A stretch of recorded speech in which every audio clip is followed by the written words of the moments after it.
आप मजदूरों से कहकर इस नदी को पाट दीजिए। इसके स्थान पर एक सुंदर महल का निर्माण करवाइए।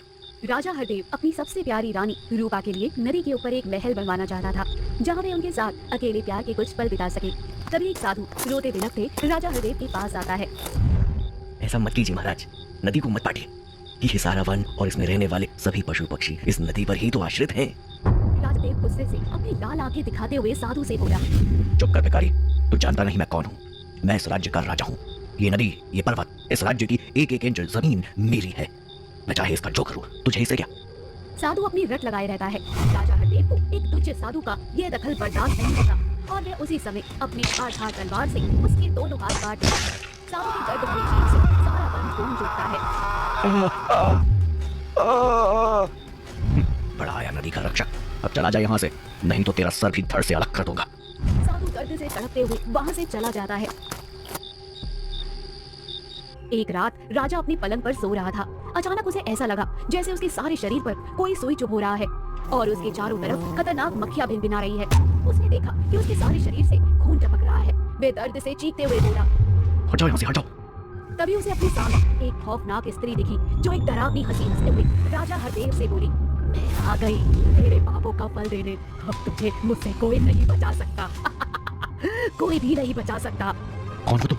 तुम इंसान तो नहीं लगती, फिर कौन हो तुम? मैं हूँ यक्षिणी, तेरा काल। यह बोलकर यक्षिणी राजा की गर्दन काट देती है। राजा का सर जमीन पर गिर जाता है और उसका धड़ पलंग पर छटपटा रहा होता है।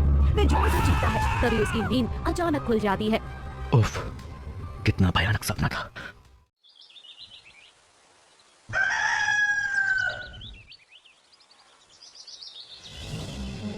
अगले दिन राजा कल के सपने के बारे में सोचता हुआ परेशान सा अपने पलंग पर बैठा हुआ था। तभी रानी रूपा तिरछी नजरों से राजा को सहवास का निमंत्रण देती है। राजा कामुकतावश मुस्कुराते हुए रानी के पीछे चलने लगता है। रानी रूपा अपनी पायल झनकाते एक एक कदम पीछे लेते हुए खिड़की के बाहर हवा में चलने लगती है।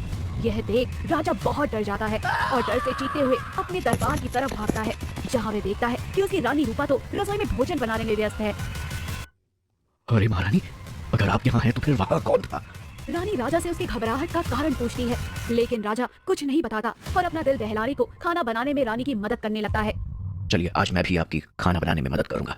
बताइए मुझे क्या करना है। रानी राजा की बात मान जाती है और उसे नारियल, नींबू, सुपारी आदि मांगती है। राजा हंसते हुए बोलता है, ओह, लगता है आप नारियल की बर्फी बना रही हैं।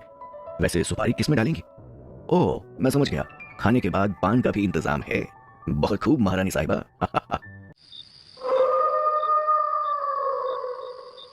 उस रात की उन विभत्स घटनाओं से राजा की नींद उड़ी हुई थी।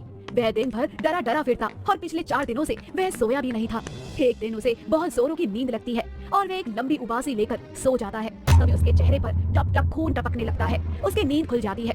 वह अपने गालों पर हाथ रखकर बोलता है, अरे ये खून कहाँ से टपक रहा है? तभी उसकी नजर ऊपर जाती है। वह देखता है कि उसके ऊपर रानी रूपा फांसी की फंदे से लटकी हुई है, जिसके पैरों से खून रिसते हुए राजा के चेहरे पर पड़ रही है। वह बहुत डर जाता है और सकपका के उठ जाता है और देखता है कि उसके बगल में ही रानी रूपा सो रही है। उफ, फिर से एक खौफनाक सपना। ये क्या हो रहा है मेरे साथ? राजा अपने बेचैन मन को शांत करने के लिए घनी रात में महल के बाग में टहलने लगता है। तभी उसकी नजर रानी रूपा पर पड़ती है, जो रात में ही उगने वाले चांदनी के फूलों को समेट रही थी। उसके आश्चर्य का ठिकाना नहीं रहता। अरे महारानी साहिबा, आप यहाँ? फिर ऊपर मेरे पलंग पर कौन सोया है? रानी राजा की बात पर ध्यान नहीं देती और उससे एक कपड़ा मांगती है, तोड़े हुए फूलों को रखने के लिए। राजा आसपास कोई कपड़ा ना देखकर रानी को अपना कपड़ा ही फाड़ कर दे देता है, जिसका रंग लाल होता है।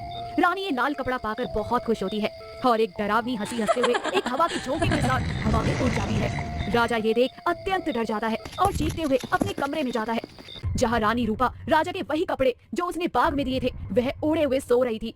ये क्या हो रहा है मेरे साथ? अगर रानी रूपा यहाँ है तो वहाँ कौन थी? मुझे हर जगह रानी का छलावा क्यों दिख रहा है? राजा पलंग पर सो रही रानी के चेहरे से वह लाल कपड़ा हटाता है। कपड़ा हटाते ही उसके होश उड़ जाते हैं। वह देखता है कि रानी रूपा एक कंकाल में बदल चुकी है, जिनके ऊपर ढेर सारी मक्खियां भिनभिना रही है। राजा उन्हें उठाने की कोशिश करता है, लेकिन उसका हाथ रानी रूपा के आर पार निकल जाता है। यह देख वह बहुत डर जाता है। पूछिए रानी साहिबा, ये आपको क्या हो गया? तभी राजा को बाग से रानी की वही डरावनी हंसी की गूंज सुनाई देती है। राजा बाग में जाता है और रानी रूपा से उनके हंसने का कारण पूछता है। रानी अपनी सुर्ख लाल आंखों से राजा की तरफ देखती है राजा को अचानक एक झटका लगता है और वह किसी कठपुतली की तरह रानी के वशीभूत हो जाता है और उसके पीछे चलते चलते उसी नदी के पास बने शमशान में पहुंच जाता है, जहां वह देखता है कि वही साधु जिसके उसने दोनों हाथ काटे थे, वह रानी रूपा की वही लाश को जो कुछ देर पहले राजा के पलंग पर थी, उसे अपने सामने रख यक्षिणी का मंत्र पढ़ रहा है। यक्षिणी आगच्छ वशादः स्वाहा, यक्षिणी आगच्छ वशादः प्रहरादः स्वाहा।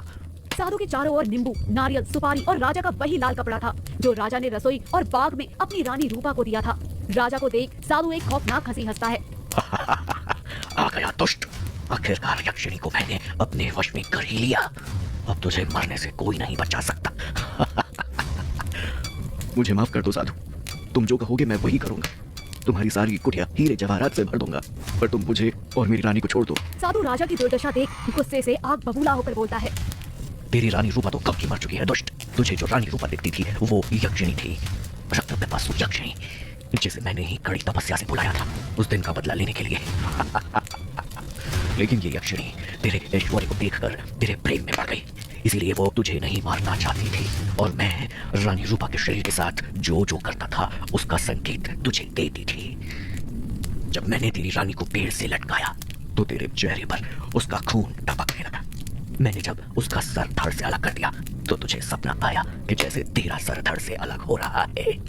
जब मैं उसे सुई चुभोता तो तुझे भी चुभन का एहसास होता। ये सब इसलिए हुआ क्योंकि मेरी साधना सिद्ध नहीं हुई थी, लेकिन अब मैंने अपनी साधना की सिद्धि कर ली है, इसीलिए यक्षिणी वही करेगी जो मैं कहूंगा। तभी साधु यक्षिणी से राजा को मारने का आदेश देता है। यक्षिणी उसी समय राजा की धारदार तलवार से उसे मार देती है और नदी में फेंक देती है। जिस नदी को राजा पाटना चाहता था, अब वह नदी राजा के लाश से भरी हुई थी।